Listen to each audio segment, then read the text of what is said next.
যে আগস্ট মাসে তাকে হত্যা করা হয়েছিল, শহীদ করা হয়েছিল। আশেষ খোদা, তোমার জন্য অনেক কথা বলেছি আমি।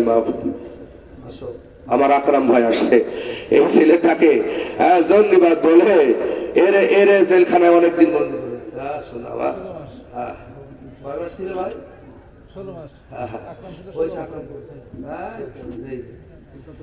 গতকাল আসছে, আমি দেখছি তো, আলহামদুলিল্লাহ মাশাআল্লাহ।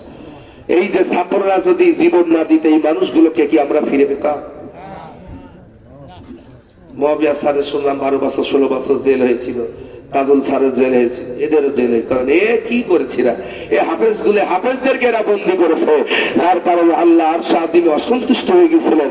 আমার কোরআন রূপীদের সাথে তোরা বেঈমানি করছিস, তোদের এমন পতন ঘটাবো, তোদের নাম নিয়ে আল্লাহ বাংলার জমিনে থাকবে না।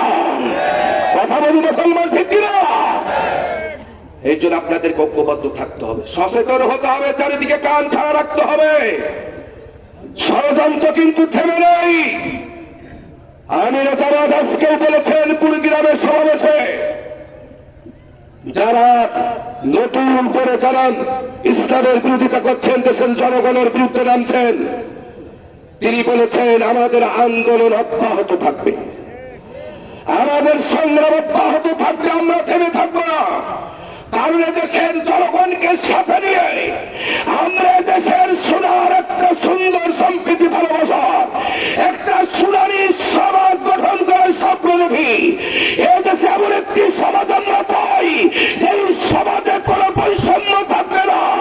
হিন্দু, বৌদ্ধ, খ্রিস্টান, মুসলিম সবাই স্বাধীনভাবে কথা বলবে, স্বাধীনভাবে তাদের মত প্রকাশ করবে, স্বাধীনভাবে তাদের ধর্ম পালন করবে। আর কোন স্বৈরাচারকে আমার স্বাধীন সোনার বাংলাদেশে আমরা দেখতে চাই না। কারা কারা দুহাত তুলে আল্লাহকে দেখাও। নারে তাকবীর। সেটা সাউন্ড কমায় না ভাই। নারে তাকবীর। আল কোরআনের আলম, আল হাদিসের আলম, কোরআন হাদিস যেখানে, আল উলামা